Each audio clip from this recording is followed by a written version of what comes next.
Today is reading day again, guys. So we will be doing this one. If you see it, Cambridge 19. Let me click on that. There, and then so that's the PDF file. We will click on that.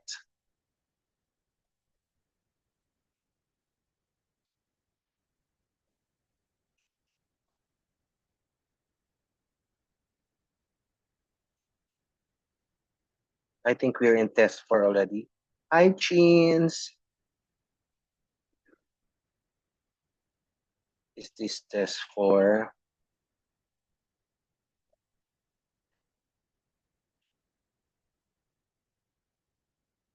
Oh, this is the one, guys. Oh my God, that's so nice. Reading passage 3, test 4.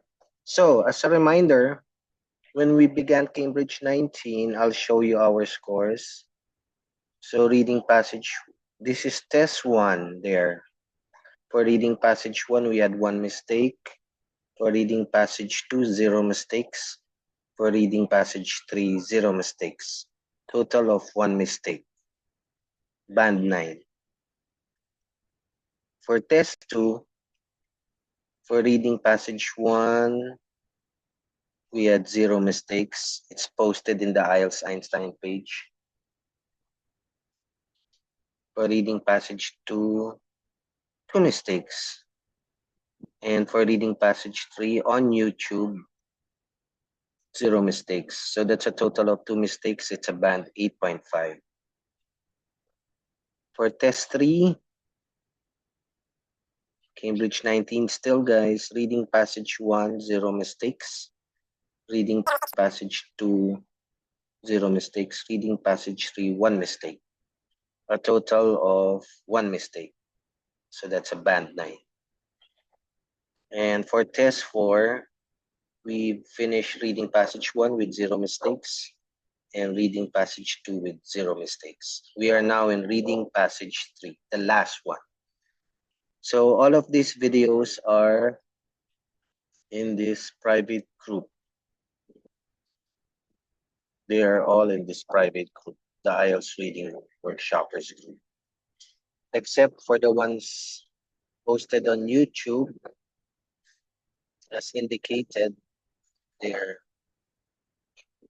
This one was posted on YouTube,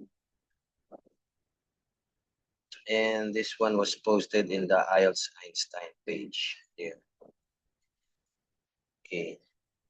So we are now in reading passage 3, test 4, the very last one, guys. Okay. Jeans, where's Chot?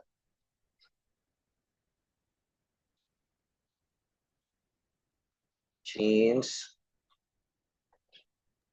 Or maybe she's still asleep. Wait, I will message him. Chot, wake, wakey, wakey. Wakey, wakey. Okay. So this is it, guys. The very last reading passage for Cambridge 19, The Unselfish Gene.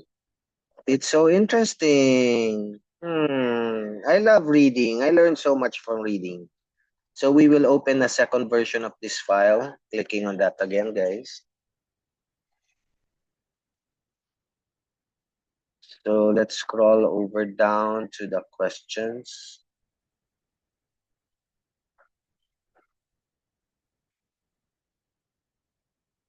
Okay. Oh, guys, it's multiple choice. Okay. How many? 4 items. 5 items, multiple choice. You know, the third reading passage is always the hardest. And then one word only. Yay. There are 5 more, guys. Oh, yes, no, not given. Oh, my God. 5 questions for yes, no, not given. Okay, it's time to go to war, guys. It's time to go to war.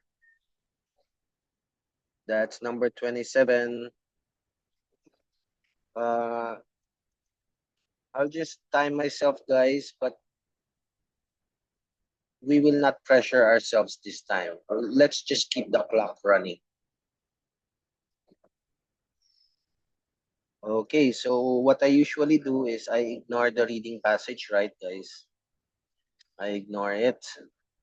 I go straight to the questions. So what is the writer doing in the first paragraph?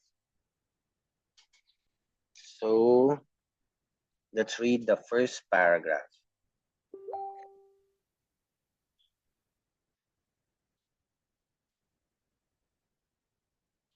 Here, first paragraph.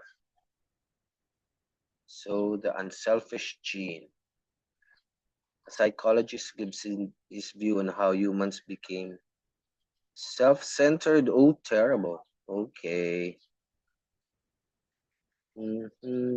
Let's use the highlight feature.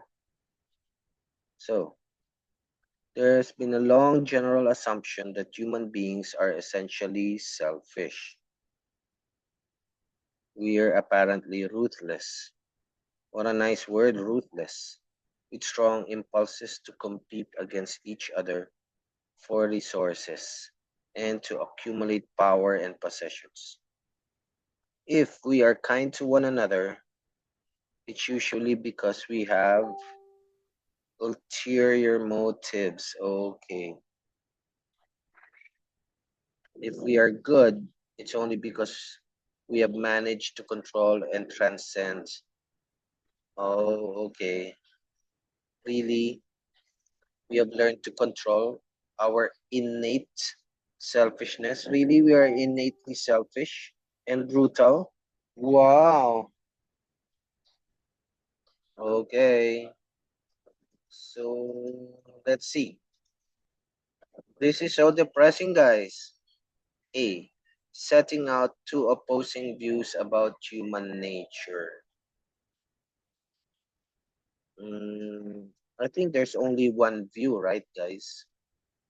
But that's a possible answer. Justifying his opinion about our tendency to be greedy. Justifying his opinion. That's also possible. Describing a commonly held belief about people's behavior. I think that's over here, guys. See, there has been a long general assumption. See, that's a commonly held belief that human beings are essentially selfish. That looks like the correct answer as well, guys. A commonly held belief. Explaining why he thinks that humans act in a selfish manner. Okay, is this the opinion of the writer? See why he thinks, justifying his opinion. I don't think this is his opinion. I think this is the opinion of the generally held belief. So we can eliminate those two guys. We can eliminate B and D. Two opposing views about human nature. I think there's only one view. The view that human beings are selfish. So I think I will go with C. Do you agree, Chains? Does it look like a C to you?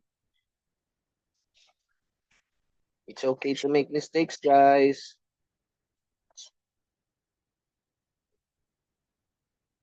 Do you agree, Chains? Okay. Richard Dawkins' book, The Selfish Gene. What is the point? Okay. This bleak view of human nature is closely associated with the science writer Richard Dawkins, whose 1976 book, The Selfish Gene, wow, he wrote a book in 1976, became popular because it fitted so well with and helped to justify the competitive and individualistic ethos What's that word, Chini? Ethos. Ethos meaning.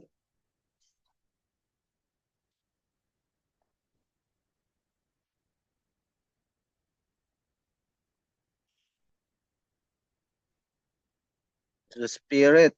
The spirit of a culture or era. Okay, ethos, Chini. That was so prevalent in the late 20th century societies. Like many others, Dawkins justifies his views with reference to the field of evolutionary psychology. Evolutionary psychology theorizes that present day human traits develop in prehistoric times during what is termed the environment of evolutionary adaptedness. Okay. This is depressing, guys. What point is made about Richard Dawkins' book, The Selfish Gene? I think we're not yet done. Maybe the answer is here. Okay, let's just look at the choices. Its appeal lay in the radical nature of his ideas. I don't think there was any mention of a radical nature. Its success was due to the scientific support. We haven't read any scientific support yet, guys. Is that the evolutionary psychology? It presented a view that was in line with the attitudes of its time. So that's like 20th century, right? It took an innovative approach to the analysis of human psychology. So we haven't read any of those yet, guys. So let's read some more. Prehistory is usually seen when they say prehistory, guys, that's before any of our civilizations, okay? It's usually seen as a period of intense competition when life was such a brutal battle that only those with traits such as selfishness, aggression, and ruthlessness survived. And because survival depended on access to resources such as rivers, forests, and animals, there was bound to be conflict between rival groups, which led to development of traits such as racism and warfare. This seems logical. But, oh, there's a but, guys. In fact, the assumption on which all this rests, that prehistoric life was a desperate struggle for survival, is false. Ooh, okay. I want to read some more, guys. Why is it false? It's important to remember that in the prehistoric era, the world was very sparsely populated. According to some estimates, around 15,000 years ago, the population of Europe was only 29,000. And the population of the whole world was less than half a million. Humans at that time were hunter gatherers, people who lived by hunting wild animals and collecting wild plants. With such small population densities, it seems unlikely that prehistoric hunter gatherer groups had to compete against each other for resources or had any need to develop ruthlessness and competitiveness or go to war. Okay, so I think the answer is still here, guys. So let's analyze. Radical nature, I don't think it's a radical nature because it's commonly held. Mm, See, it was an ethos. Everybody in the 20th century believed that we are innately competitive and individualistic. So, no, it's not radical. It took an innovative approach to the analysis of human psychology. Is it innovative? Dawkins justifies his views with references to the field of evolutionary psychology. Okay, innovative. Possibly innovative. It presented the view that was in line with the attitudes of its time. That's also possible, guys. See, so prevalent in the late 20th century. Like many others, Dawkins justifies his view. Oh, he justifies his view with reference to the field of evolutionary psychology, like many others, guys. So, I don't think that's an innovative approach, guys. Everybody else had that view. See, so that's an X. So this is possible, yes. Scientific support. There was no mention of any scientific support. I'm going to see, guys. It's not innovative, guys. It's like many others. 29. What does the writer suggest about the prehistoric era in the fourth paragraph? Okay. So this is the second paragraph, guys. This is the third. And this is the fourth. Okay.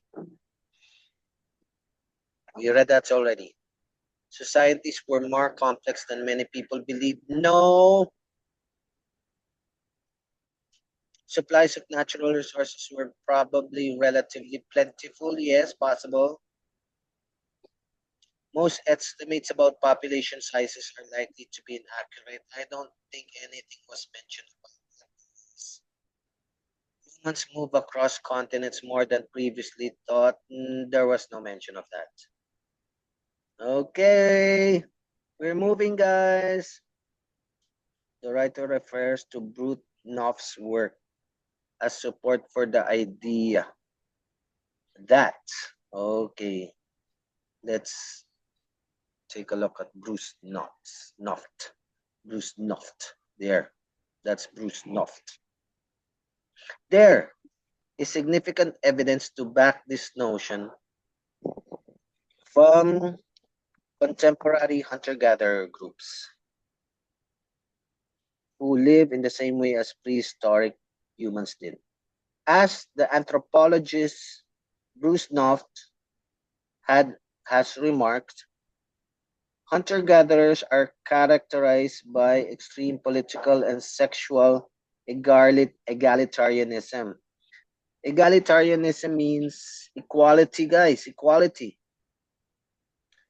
Noft has observed that individuals in such groups don't accumulate property or possessions and have an ethical obligation to share everything.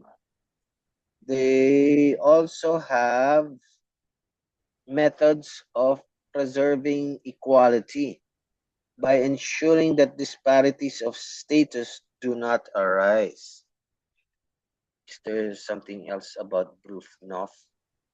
Okay, so support for the idea that selfishness is a relatively recent development in human societies? No. Only people in isolated communities can live in an unselfish manner. I don't think that was mentioned. Very few lifestyles have survived unchanged since prehistoric time. I don't think that was mentioned, guys.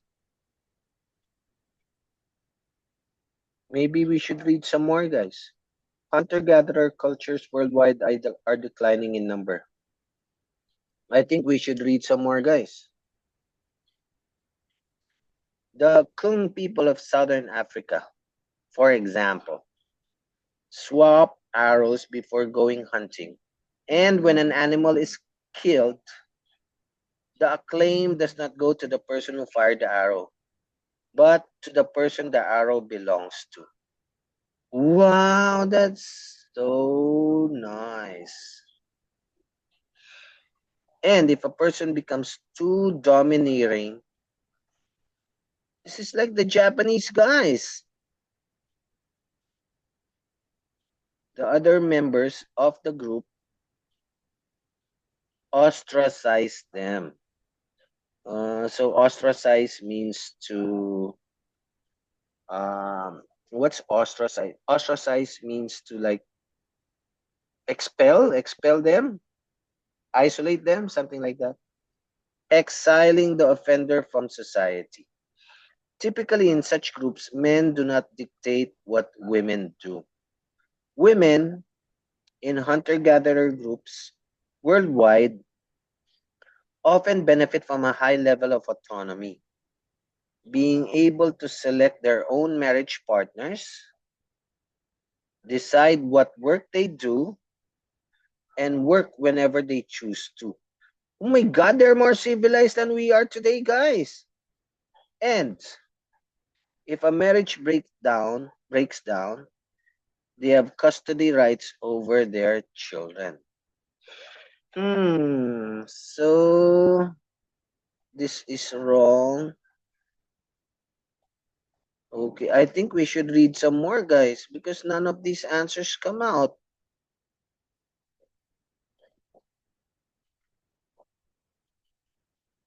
Many anthropologists believe that societies such as the Kung were normal until a few thousand years ago, when population growth led to the development of agriculture and a settled lifestyle. In view of the above, there seems little reason to assume that traits such as racism, warfare, and male domination should have been selected by evolution, as they would have been of little benefit in the prehistoric era. Individuals who behave selfishly and ruthlessly would be less likely to survive in the prehistoric era, since they would have been ostracized from their groups. Mhm. I don't see the answers.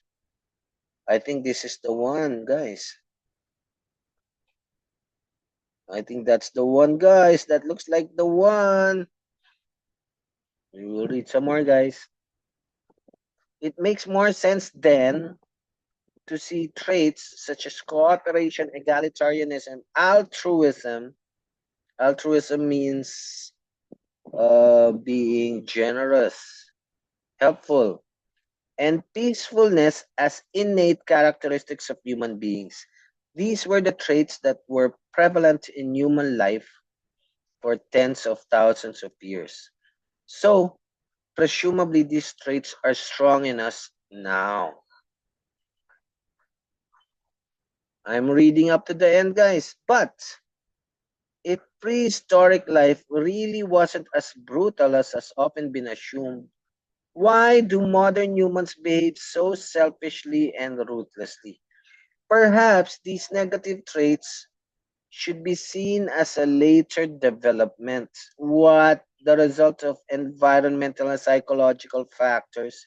Research has shown repeatedly that when the natural habitats of primates, such as apes and gorillas, are disrupted, they tend to become more violent and hierarchical. So it could well be the same thing has happened to us. I believe that the end of the hunter-gatherer lifestyle and the advent of farming was connected to a psychological change that occurred in some groups in people.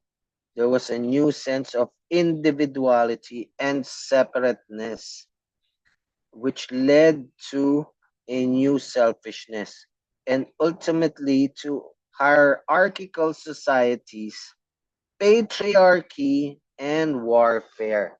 At any rate, these negative traits appear to have developed so recently that it doesn't seem feasible to explain them in adaptive or evolutionary terms. Okay, so I'm gonna go with this one, guys.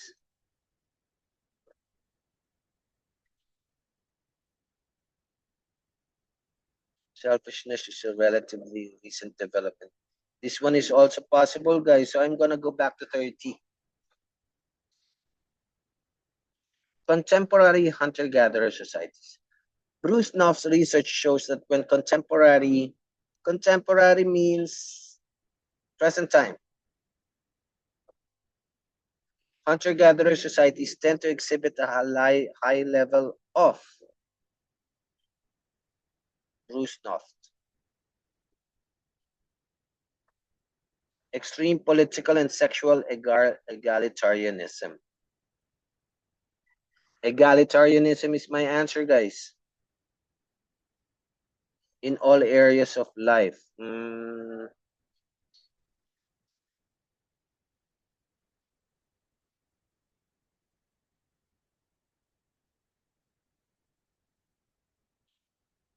Egalitarianism.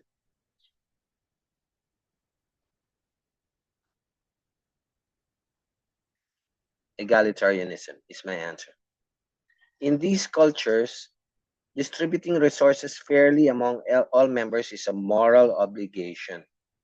So that's the one.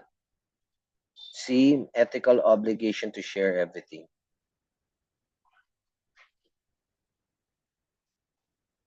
These societies also employ strategies to prevent differences in blank occurring. Differences of status, guys. See, disparities means differences of status do not arise. Status.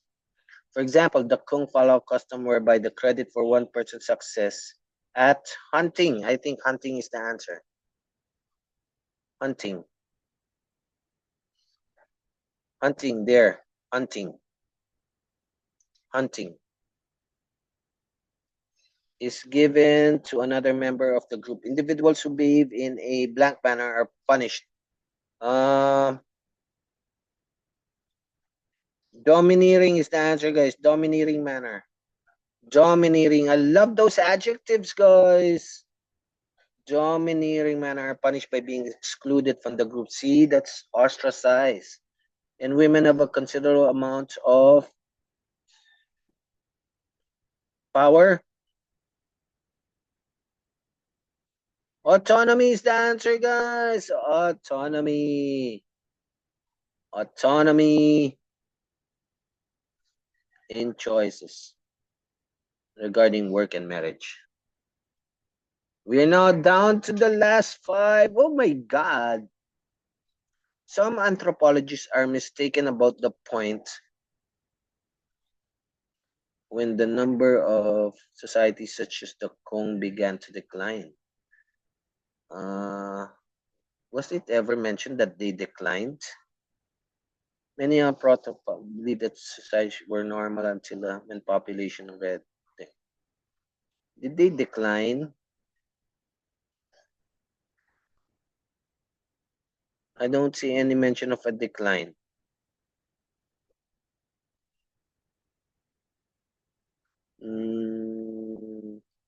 I don't see any mention about decline, guys.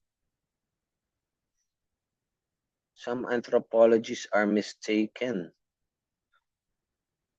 Could that be up here?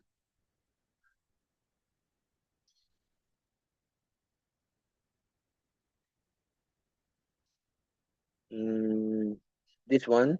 In fact, the assumption on which all this rests, that prehistoric life was a desperate struggle for survival, is false. So I will come up with a tentative answer, guys, and I will just rely on the pattern later, not given for me. Humans who developed warlike traits in prehistory would have an advantage over those who did not. See, it's here. Because survival depended on access to resources, rivers, forests, and animals, there was bound to be conflict between rival groups, which led to the development of traits such as racism and warfare. This one, guys.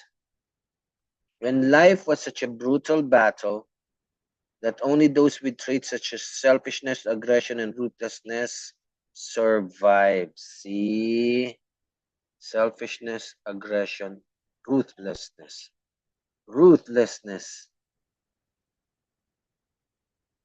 So, yes.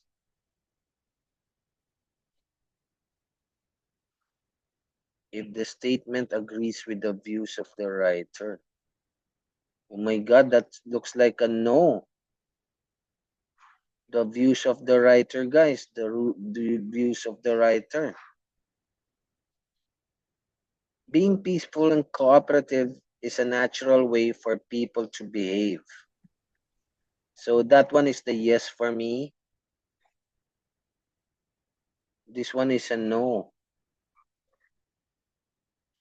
That one is a no. Not given, no yes. Negative traits are more apparent in some modern cultures than in others. Oh, I don't think that was given. Let's read below, guys.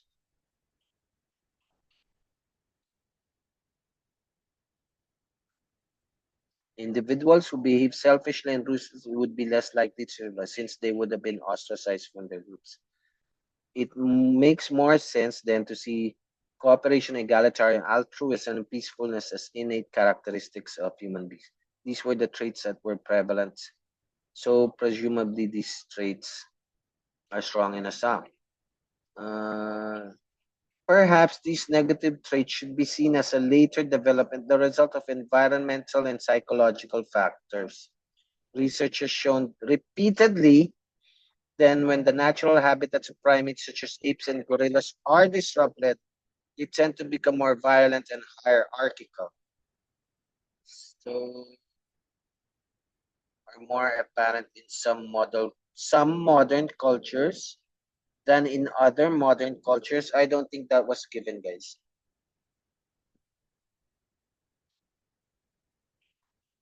Animal researchers failed to reveal a link between changes in the environment and the emergence of aggressive tendencies. I think that's a no, because it has been shown that apes and primates and chimpanzees, they become more aggressive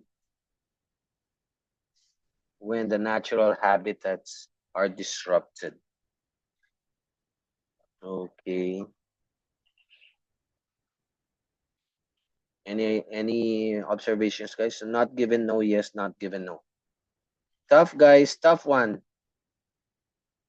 See, it tends to take me around 30 minutes to finish the last reading passage, guys. Okay, we are on page 92. Let's check this out, guys.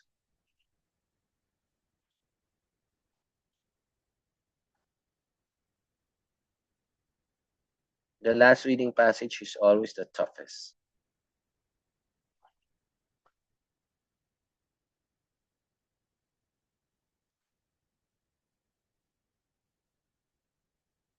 Not given no, yes, not given no. Did I get that correctly? Oh, wait. 126. Let's make this page 126. There you go. Mm, that's the one.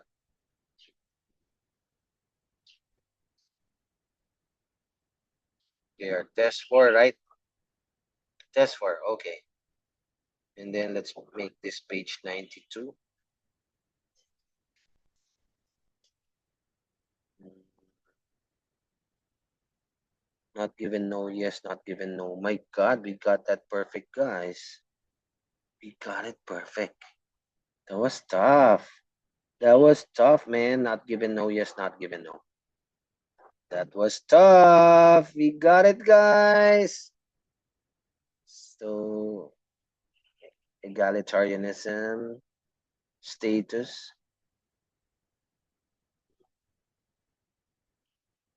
hunting, domineering, autonomy. Egalitarianism, status, hunting, domineering, autonomy. We got that right, guys. Oh my God, I made a mistake here. I knew it. I should have come back to number 30, guys. My answer there is C, I believe. CCB. It's indeed A. I was suspecting A. I was suspecting A, man. Oh my God, we got these three, guys. We got the three. Oh my God. All glory to God, not to me. There. Because we have the unselfish gene. Guys, we have the unselfish gene. Unselfish gene. There. Unselfish gene.